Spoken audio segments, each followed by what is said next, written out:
സ്തുതിച്ചു വാഴ്ത്തും സുന്ദരനാം മണവാളനെ. സ്തുതിച്ചു വാഴ്ത്തും സുന്ദരനാം മണവാളനെ.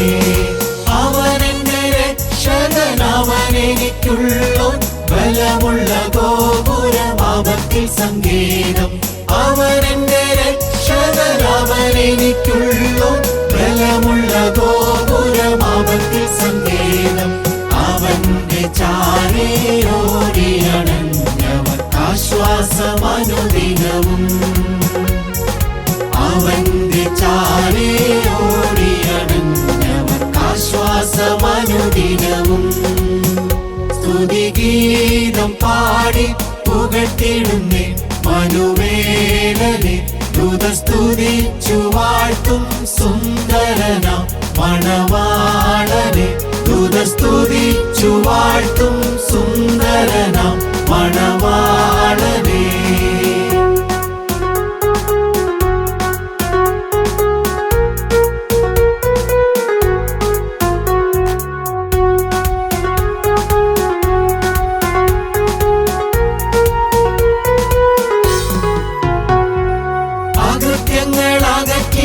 അശുദ്ധിയെ നീക്കി ആനന്ദ സന്തോഷമെന്നകമേ തന്നരുളി. അകൃത്യങ്ങൾ അകറ്റിയ അശുദ്ധിയെ നീക്കി ആനന്ദ സന്തോഷമെന്നകമേ തന്നരുളി. ആദിയുഗ തേജസ്സിനഭിഷേകത്താലൻ ജയത്തോടെ നടത്തിയിടുന്നു.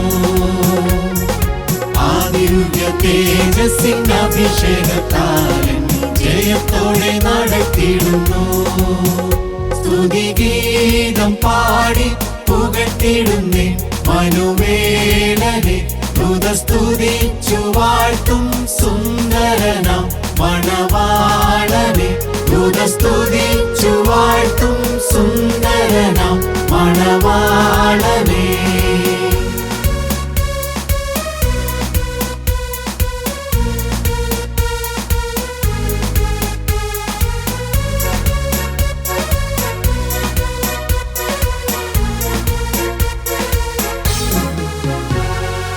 അനുദിന ഭാരങ്ങൾ അവൻ ചുമന്നിടുന്നു. അനവധി നന്മകൾ അളവന് തരുന്നു. അനുദിന ഭാരങ്ങൾ അവൻ ചുമന്നിടുന്നു. അനവധി നന്മകൾ അളവന് തരുന്നു. അവനുപനിധി അവസാനത്തോളം കാക്കുവാൻ ശക്തനല്ലോ.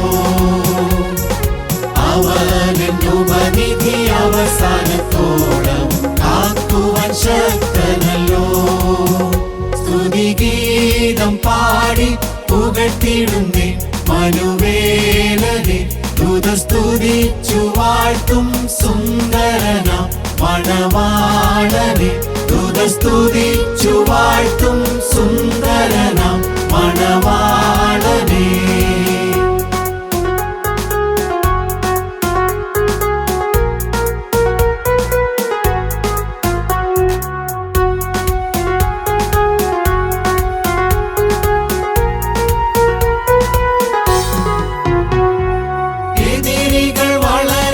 സഖികളിലധികം വഴിയതിദൂരം ബഹുവിധ തടസ്സം. എതിരികൾ വളരെ സഖികളിലധികം വഴിയതിദൂരം ബഹുവിധ തടസ്സം. പരിഭ്രമിക്കുന്നില്ല മന്നവനേശു എന്ന ഭയം. പരിഭ്രമിക്കുന്നില്ല മന്നവനേശു എന്ന ഭയം. സ്തുതിഗീതം പാടി പുകഴ്ത്തിടുന്നേ മനുവേലനെ. സ്തുതിച്ചു വാഴ്ത്തും സുന്ദരനാം മണവാളനെ. സ്തുതിച്ചു വാഴ്ത്തും സുന്ദരനാം മണവാളനെ.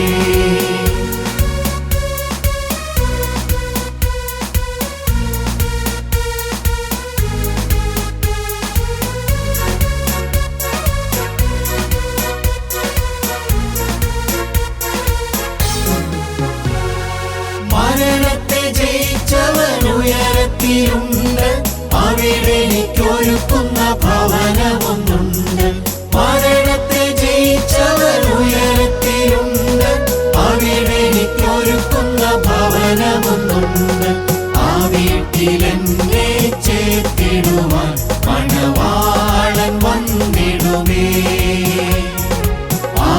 വീട്ടിലെന്നെ ചേർത്തിടുവാൻ മണവാളൻ വന്നിടുമേ.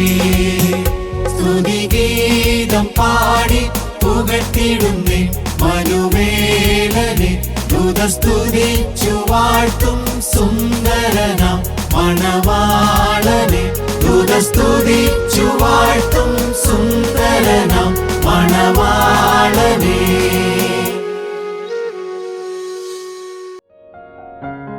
ഞങ്ങളും ക്രൂശിക്കപ്പെട്ട ക്രിസ്തുവിനെ പ്രസംഗിക്കുന്നു. ദൈവ തിരുനാമത്തിന് മഹത്വം ഉണ്ടാകട്ടെ. റോമർ 8:14 മുതൽ വാക്യങ്ങൾ വായിച്ചു കേൾക്കാം. ദൈവാത്മാവ് നടത്തുന്നവർ ഏവരും ദൈവത്തിൻ്റെ മക്കളാകുന്നു. നിങ്ങൾ പിന്നെയും ഭയപ്പെടേണ്ടതിന് ദാസ്യത്തിൻ്റെ ആത്മാവിനെയല്ല, നാം അബ്ബാ പിതാവേ എന്ന് വിളിക്കുന്ന പുത്രത്വത്തിന് ആത്മാവിനെ അത്രേ പ്രാപിച്ചത്. നാം ദൈവത്തിൻ്റെ മക്കളെന്ന് ആത്മാവ് താനും നമ്മുടെ ആത്മാവോടുകൂടെ സാക്ഷ്യം പറയുന്നു. നാം മക്കളെങ്കിലോ അവകാശികളുമാകുന്നു, ദൈവത്തിൻ്റെ അവകാശികളും ക്രിസ്തുവിന് കൂട്ടവകാശികളും തന്നെ. നാം അവനോടുകൂടെ തിരസ്കരിക്കപ്പെടേണ്ടതിന് അവനോട് കൂടെ കഷ്ടം അനുഭവിച്ചാലത്രേ. നാം മക്കളെങ്കിലോ അവകാശികളുമാകുന്നു. ദാനിയേലിനോട് ദൈവം അരുളി ചെയ്തു, നീയോ ദാനിയേലേ അവസാനം വരുവോളം പൊയ്ക്കൊള്ളുക.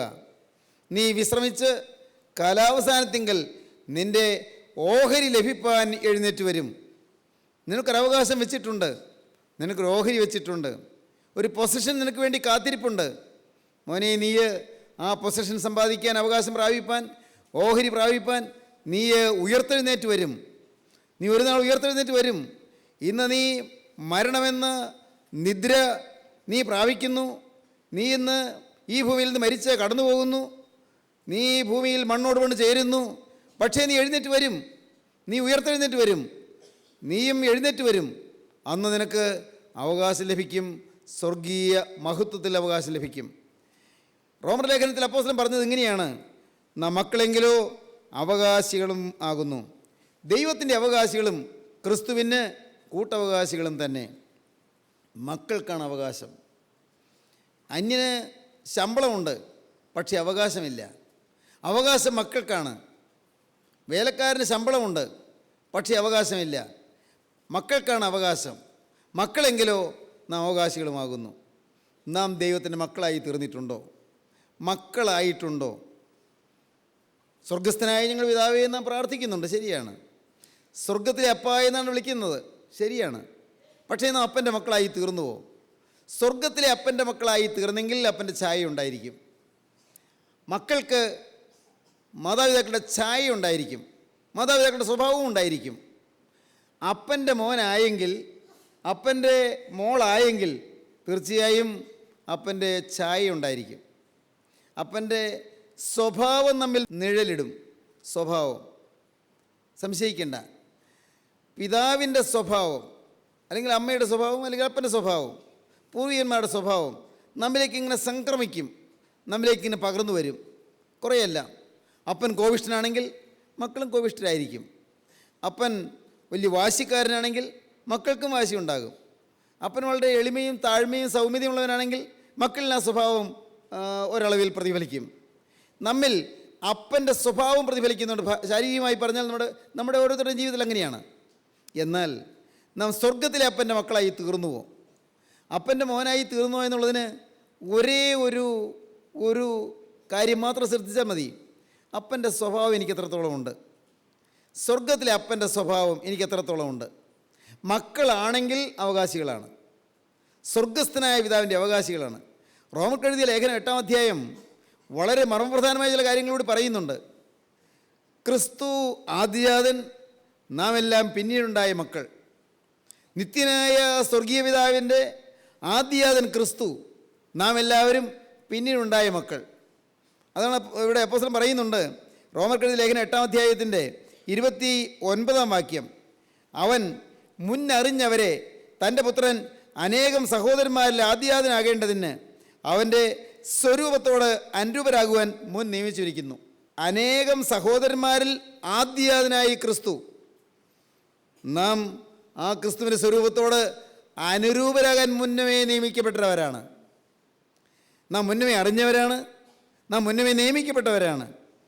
അവൻ മുന്നറിഞ്ഞവരെ തൻ്റെ പുത്രൻ അനേകം സഹോദരന്മാരിൽ ആദ്യജാതനാകേണ്ടതിന് അവൻ്റെ സ്വരൂപത്തോട്, ആദ്യജാതൻ്റെ സ്വരൂപത്തോട് അനുരൂപരാകുവാൻ മുൻ നിയമിച്ചിരിക്കുന്നു. മുൻ നിയമിച്ചവരെ വിളിച്ചും വിളിച്ചവരെ നീതീകരിച്ചവരെ തേജസ്കരിച്ചിരിക്കുന്നു. പ്രിയപ്പെട്ടവരെ, നിങ്ങൾക്ക് മനസ്സിലാക്കാൻ ലളിതമായൊരു കാര്യമാണെന്ന് എനിക്ക് തോന്നുന്നു. നമുക്ക് ഇപ്പോൾ സ്വയം ശോധന ചെയ്യാം.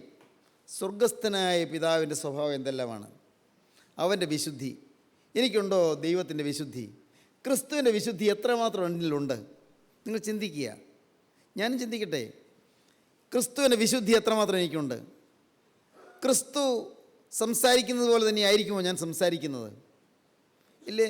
നമ്മുടെ ഭൂമിയിലെ അപ്പൻ്റെ സംസാര രീതി മക്കൾക്കില്ലേ? നാം കാണാറില്ലേ? ഭൂമിയിലെ അപ്പൻ്റെ ആ ചിരിയുടെ രീതി പോലും മക്കൾക്ക് കാണാറില്ലേ? അപ്പൻ്റെ ഛായ, പുറമേയുള്ള ഛായ മാത്രമല്ല, അപ്പൻ്റെ നോട്ടത്തിൻ്റെ പ്രത്യേകത മക്കൾക്കുണ്ടാകാറില്ലേ? നമുക്കറിയാമല്ലോ. യേശുവിൻ്റെ അതേ നോട്ടമാണോ എനിക്ക്? യേശുക്രിസ്തുവിൻ്റെ അതേ ചലനമാണോ എനിക്ക്? യേശുക്രിസ്തു സംസാരിക്കുന്നത് പോലെയാണോ ഞാൻ സംസാരിക്കുന്നത്? അതുപോലെ നിന്ന സഹിക്കാൻ എനിക്ക് സന്തോഷമാണോ? അതുപോലെ ആക്ഷേപം സഹിക്കാൻ എനിക്ക് മനസ്സാണോ? ആക്ഷേപം വരുമ്പോഴും പരിഭവിക്കാതിരിക്കാൻ എനിക്ക് സാധിക്കുന്നുണ്ടോ? ആക്ഷേപം വരുമ്പോഴും അല്ലെങ്കിൽ പരിഹാസങ്ങൾ വരുമ്പോഴും എതിർപ്പുകൾ വരുമ്പോഴും അതെല്ലാം ക്രിസ്തു അഭിമുഖീകരിച്ചതുപോലെ അക്ഷോഭ്യനായി അഭിമുഖീകരിക്കാൻ എനിക്ക് സാധിക്കുന്നുണ്ടോ? അപ്പോഴാണ് നമ്മുടെ മാറ്ററിയുന്നത്. അപ്പോഴാണ് നമ്മുടെ നിലവാരം അറിയുന്നത്. മക്കളെങ്കിലോ അവകാശികളുമാകുന്നു. നാം അവകാശികളാകാനാണ് വിളിക്കപ്പെട്ടിരിക്കുന്നത്. അതിനാണ് മുന്നമേ അറിഞ്ഞിരിക്കുന്നത്. അതിനാണ് മുന്നമേ നിയമിച്ചിരിക്കുന്നത്. മക്കളെങ്കിലോ അവകാശികളുമാകുന്നു. വായിക്കുന്നത് എന്താണ്? ദൈവാത്മാവ് നടത്തുന്നവർ ഏവരും ദൈവത്തിൻ്റെ മക്കളാകുന്നു. നാം മക്കളാണെങ്കിൽ അപ്പൻ ഞങ്ങൾ നടത്തും. അപ്പൻ്റെ ആത്മാവ് ഞങ്ങൾ നടത്തും. പരിശുദ്ധ റൂഹ നമ്മെ നടത്തും. മക്കളെ അപ്പൻ നടത്തും. മക്കളെ അപ്പൻ പരിപാലിക്കും. മക്കളെ അപ്പൻ സംരക്ഷിക്കും. മക്കളെ അപ്പൻ പോറ്റും. മക്കളെ അപ്പൻ പുലർത്തും. മക്കളെ അപ്പൻ വളർത്തും. നമുക്കറിയാം, മക്കളുടെ നന്മയാണ് അപ്പൻ്റെ ലക്ഷ്യം. അപ്പൻ്റെ ഏക ലക്ഷ്യം മക്കൾ നന്നായി വരണമെന്നാണ്. അല്ലേ? നിങ്ങളും അപ്പന്മാരും അമ്മമാരും കേൾക്കുന്നില്ലേ ഈ വാക്കുകൾ? നിങ്ങളുടെ മക്കൾ, ഒരുപക്ഷെ നിങ്ങൾക്ക് ഇത്തിരി പ്രയാസം ഉണ്ടെങ്കിലും മക്കൾ പ്രയാസം അനുഭവിക്കരുത് നിങ്ങൾക്കില്ലേ? നിങ്ങൾക്കൊരു രോഗമുണ്ടെങ്കിൽ പോലും മക്കൾക്ക് രോഗം വരില്ലേ എന്നല്ല അല്ലേ നിങ്ങളുടെ ചിന്ത? അല്ലേ? നമ്മുടെ മക്കളെക്കുറിച്ച് നമുക്ക് അത്രയും കരുതലില്ലേ? ഭൂമിയിലെ മക്കളെക്കുറിച്ച്, ഈ ഭൂമിയിൽ നമ്മുടെ മക്കളെക്കുറിച്ച് നമുക്ക് അത്രത്തോളം വാത്സല്യമില്ലേ? ഭൂമിയിലെ മക്കളെക്കുറിച്ച് നമുക്ക് അത്രയും കരുതലുണ്ടെങ്കിൽ സ്വർഗത്തിലെ അപ്പന് തൻ്റെ മക്കളെക്കുറിച്ച് എത്ര കരുതലുണ്ടായിരിക്കും? നിത്യനായ ദൈവം നമ്മുടെ ഏറ്റവും വലിയ നന്മ ആഗ്രഹിക്കുന്നു. നാം ആരും രോഗികളായിരിക്കാൻ ദൈവം ആഗ്രഹിക്കുന്നില്ല. നാം ആരും കടത്തിൽ മുങ്ങി വലയാൻ ദൈവം ആഗ്രഹിക്കുന്നില്ല. നാം ആരും അപകടത്തിൽപ്പെടാൻ ദൈവം ആഗ്രഹിക്കുന്നില്ല. നാം ആരും ജീവിതത്തിൽ താറുമാറായി ജീവിതം നയിച്ച് ജീവിതം നഷ്ടപ്പെടുത്തി കളയാൻ ദൈവം ആഗ്രഹിക്കുന്നില്ല. നമ്മുടെ ഭാവി ഇരുളടഞ്ഞു പോകാൻ ദൈവം ആഗ്രഹിക്കുന്നില്ല. ഭാവി മുടിഞ്ഞു പോകാൻ ദൈവം ആഗ്രഹിക്കുന്നില്ല. ആഗ്രഹിക്കാൻ സാധിക്കുകയില്ല. നാം എല്ലാവരും ഉന്നതമായ, അനുഗ്രഹീതമായ, ധന്യമായ സ്ഥാനത്തെത്തി നിൽക്കാനാണ് ദൈവം ആഗ്രഹിക്കുന്നത്. ഉയർന്ന പദവികൾ നേടാനാണ് ദൈവം ആഗ്രഹിക്കുന്നത്. എന്നേക്കാൾ എൻ്റെ മോൻ ഉയർന്നു വരണമെന്നാണ് നമ്മുടെ ചിന്ത, ഭൂമിയിൽ മനുഷ്യൻ്റെ ചിന്ത. എന്നേക്കാൾ ഉയർന്നു വരണം, എൻ്റെ മക്കൾ എന്നേക്കാൾ അഭിവൃദ്ധിപ്പെടണം, എന്നേക്കാൾ സന്തോഷമായി കഴിയണം, എന്നേക്കാൾ ഐശ്വര്യമായി കഴിയണം, എന്നേക്കാൾ ശോഭനമായി കഴിയണം. നമ്മുടെ ലക്ഷ്യം അതാണ്. നമുക്കങ്ങനെയാണല്ലോ, മക്കളെക്കുറിച്ച് അങ്ങനെ വാത്സല്യമുണ്ടല്ലോ. എന്നാൽ സ്വർഗത്തിലെ ദൈവം തൻ്റെ മക്കളുടെ ഉയർച്ചയിൽ ആഗ്രഹിക്കുന്നു, ഉയർച്ചയിൽ സന്തോഷിക്കുന്നു, ഉയർച്ചയ്ക്ക് വേണ്ടി അധ്വാനിക്കുന്നു, മക്കളുടെ ഉയർച്ചയ്ക്ക് വേണ്ടി അവിടുന്ന് യത്നിക്കുന്നു. പ്രിയപ്പെട്ടവരെ, നിങ്ങൾ ചിന്തിക്കൂ, നാം ദൈവത്തിൻ്റെ മക്കളായി തീർന്നുവോ? യോഹന്നാൻ്റെ 1-ാമത്തെ ലേഖനം 3-ാം അധ്യായം വായിക്കുമ്പോൾ കാണാം, അപ്പോസ്തലൻ പറയും, നല്ല പ്രാഗൽഭ്യത്തോടാണ് അപ്പോസ്തലൻ പറയുന്നത്. യോഹന്നാൻ്റെ 1-ാമത്തെ ലേഖനം 3-ാം അധ്യായം 1-ാം വാക്യം, കാൺമീൻ, നാം ദൈവമക്കൾ എന്ന് വിളിക്കപ്പെടുവാൻ പിതാവ് നമുക്ക് എത്ര വലിയ സ്നേഹം നൽകിയിരിക്കുന്നു. അങ്ങനെ തന്നെ നാം ആകുന്നു. നാം ഇന്നതാകുമെന്നതുവരെ പ്രത്യക്ഷമായില്ല.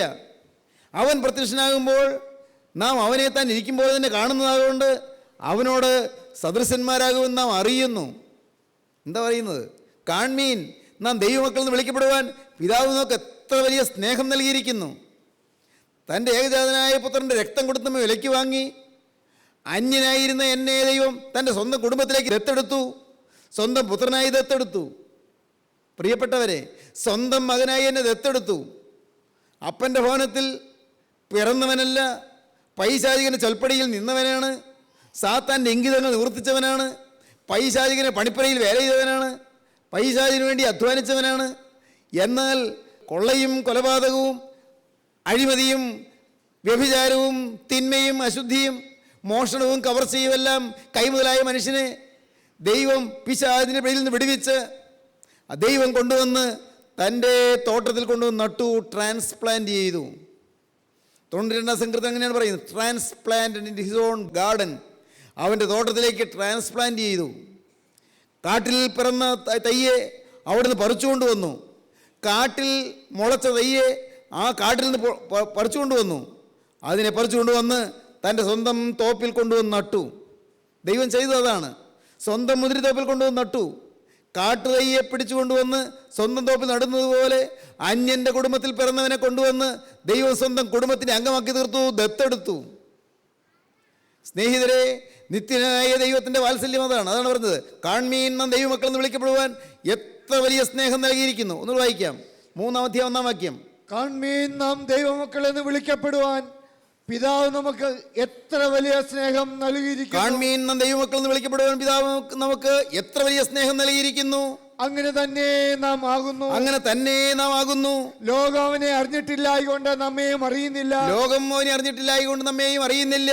പ്രിയമുള്ളവരെ, നാം ഇപ്പോൾ ദൈവമക്കളാകുന്നു. നാം ഇന്നതാകുമെന്ന് ഇതുവരെ പ്രത്യക്ഷമായില്ല. പ്രിയമുള്ളവരെ, നാം ഇപ്പോൾ ദൈവമക്കളാകുന്നു. നാം ഇന്നതാകുമെന്ന് ഇതുവരെ പ്രത്യക്ഷമായില്ല. ഇപ്പോൾ നാം ദൈവമക്കളാണ്. നാം ഇന്നതാകുമെന്ന് ഇതുവരെ പ്രത്യക്ഷമായില്ല. ഏതോ വലിയ ഔന്നത്യത്തിന് വേണ്ടി ദൈവം നമ്മെ ഒരുക്കിക്കൊണ്ടിരിക്കുകയാണ്. ഏതോ ഒരു വലിയ അഭ്യുന്നതയ്ക്ക് വേണ്ടി ദൈവം നമ്മെ ഒരുക്കിക്കൊണ്ടിരിക്കുകയാണ്.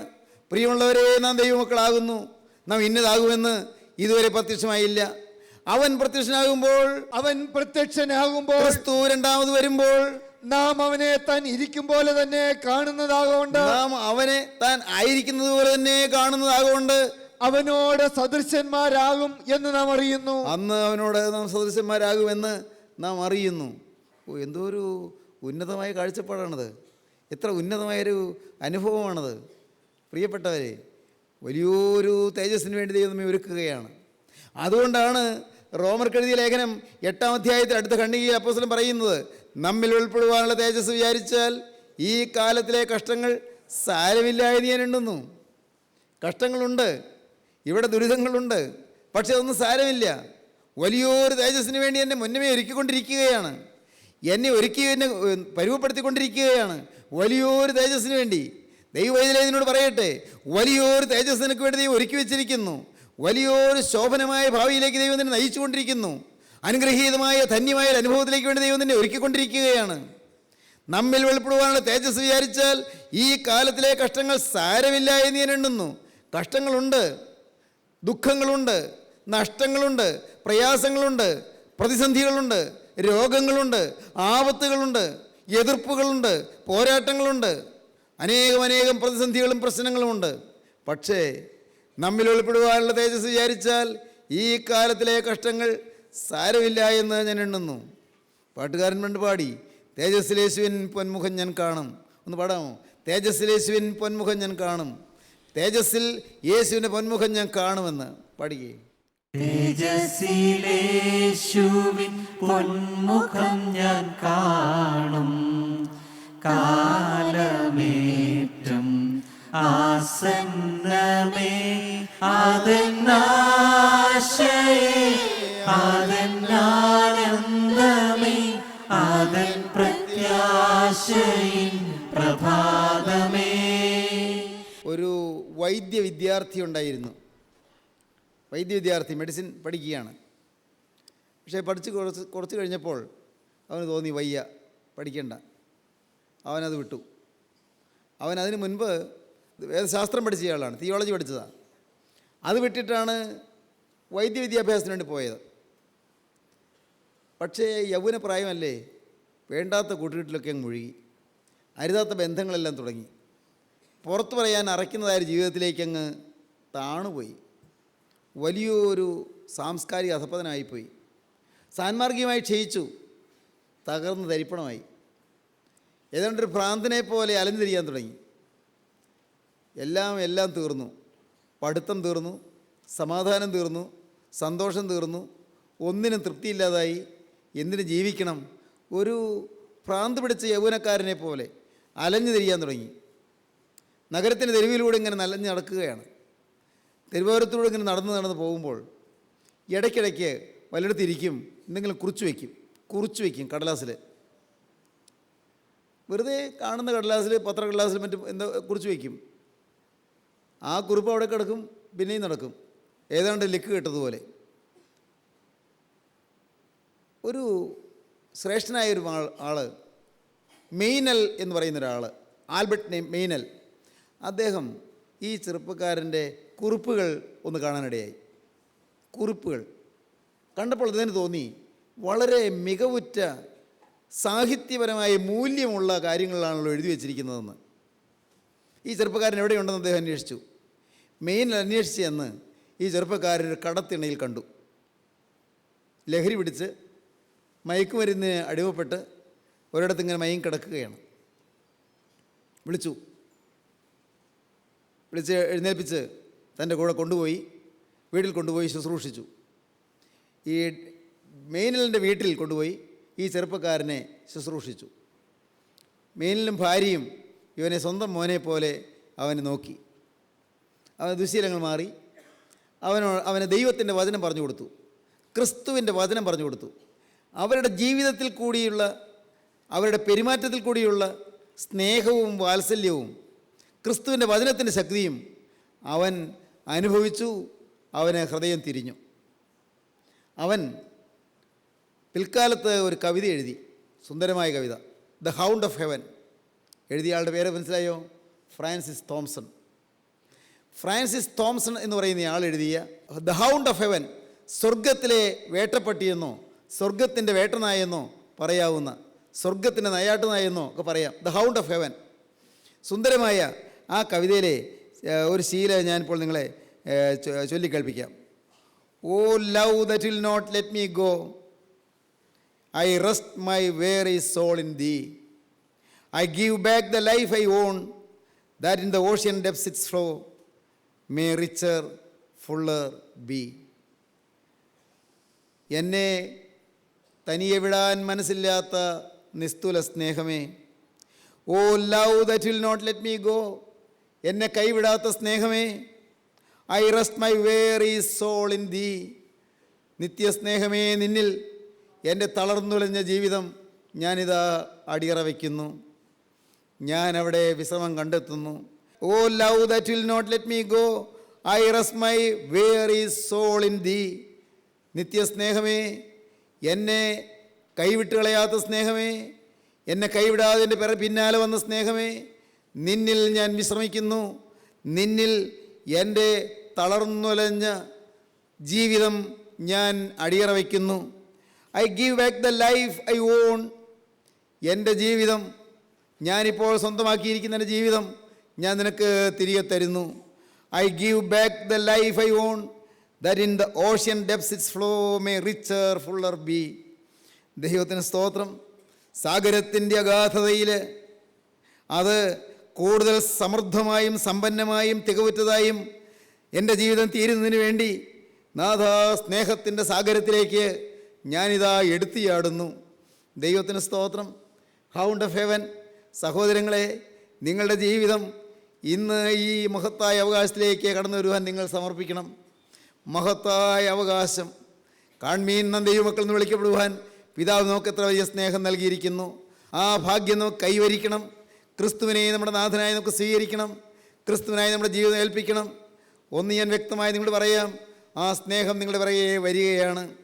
എന്നെ കൈവിടാത്ത സ്നേഹമേ, എന്നെ തേടി വരുന്ന സ്നേഹമേ, എനിക്ക് വേണ്ടി ക്രൂസിൽ തിരുനൊഴുക്കിയ സ്നേഹമേ, എനിക്ക് വേണ്ടി ചോര ചിന്തിയ സ്നേഹമേ, എനിക്ക് വേണ്ടി ജീവൻ വെടിഞ്ഞ സ്നേഹമേ, ഗോകുൽത്തായിലെ കുരിശിൽ 3 നാണികളിൽ എനിക്ക് വേണ്ടി പിടഞ്ഞ സ്നേഹമേ, എന്നെ തന്നെ നിൻ്റെ പാദപീഠത്തിലേക്ക് ഞാനിതാ സമർപ്പിക്കുന്നു. എൻ്റെ ഭാവി നിന്നെ ഏൽപ്പിക്കുന്നു, എൻ്റെ ജീവിതം നിന്നെ ഏൽപ്പിക്കുന്നു. ഞാനൊന്നും നോക്കിയല്ല സ്നേഹത്തിൻ്റെ ഈ സാഗരത്തിലേക്ക് ഞാൻ എടുത്തിയാടുന്നത്. ഒന്നും ചിന്തിച്ചുകൊണ്ടല്ല, നാളെ എന്തെന്ന് ഓർത്തുകൊണ്ടല്ല, സ്നേഹത്തിൻ്റെ മഹാസാഗരത്തിൻ്റെ അഗാധതയിലേക്ക് ഊളിയിട്ട് പോകാൻ കൊതിവുണ്ട്. ഞാനിതാ എന്നെ സമർപ്പിക്കുകയാണ്. ഈ സ്നേഹത്താൽ എന്നെ പൊതിയണമേ. ക്രിസ്തുവിൻ്റെ ക്രൂസിലെ സ്നേഹത്താൽ എന്നെ മൂടണമേ. ക്രിസ്തുവിൻ്റെ ക്രൂസിലെ സ്നേഹത്തിൽ എന്നെ കർത്താവേ നീ മുക്കിയെടുക്കണമേ. ആ സ്നേഹത്തിൻ്റെ നദിയിൽ മുങ്ങി കുളിപ്പാൻ എനിക്ക് നീ ഭാഗ്യം തരണമേ. ആ സ്നേഹത്താൽ ഹൃദയം നിറയണമേ. ആ സ്നേഹം എന്നെ ജ്വലിപ്പിക്കണമേ. ആ സ്നേഹത്തിൻ്റെ തീജ്വാല എൻ്റെ ജീവിതത്തിൽ ആളിപ്പടരണമേ. ആ സ്നേഹത്തിൻ്റെ ജ്വാലയിൽ ജനലക്ഷങ്ങൾ എൻ്റെ കർത്താവെ അനുഗ്രഹം പ്രാപിക്കണമേ. അനേകർ സ്വർഗ സന്തോഷം പ്രാപിക്കണമേ. അനേകർ നിത്യരാജ്യത്തിൻ്റെ മഹത്വത്തിലേക്ക് കടന്നു വരാൻ ഒരുങ്ങണമേ. അതിനായി നാഥ നിൻ്റെ വചനം എല്ലാവർക്കും നൽകണമേ. എല്ലാവരെയും തൊടണമേ. എല്ലാവരെയും അനുഗ്രഹിക്കണമേ. സ്നേഹിതരെ, നിങ്ങൾ പ്രാർത്ഥിക്കൂ, നിങ്ങളെ തന്നെ സമർപ്പിക്കൂ, ക്രിസ്തുവിൻ്റെ കരങ്ങളിലേക്ക് നിങ്ങളെ തന്നെ കൊടുക്കൂ. യേശു ക്രിസ്തുവിൻ്റെ കരങ്ങളിലേക്ക് നിങ്ങളെ ഏൽപ്പിക്കും. നിങ്ങൾക്ക് ബോധ്യമുണ്ടെങ്കിൽ ഈ മഹാസാഗരത്തിലേക്ക് ചാടുവാൻ നിങ്ങൾ തീരുമാനിക്കുന്നുവെങ്കിൽ, ആ സ്നേഹസാഗരത്തിലേക്ക് കുതിച്ച് ചാടുവാൻ നിങ്ങൾ വെമ്പൽ കൊണ്ട് നിൽക്കുന്നുവെങ്കിൽ, നിങ്ങളുടെ കരങ്ങൾ ഉയർത്തുവീൻ. ക്രിസ്തുവിൻ്റെ കരങ്ങളിലേക്ക് നിങ്ങളെ ഏൽപ്പിച്ചു കൊടുക്കുവീൻ. ക്രിസ്തുവിനോട് വാക്ക് പറയുവീൻ. യേശുവേ, ഇന്നു മുതൽ ഞാൻ നിന്റെ വക.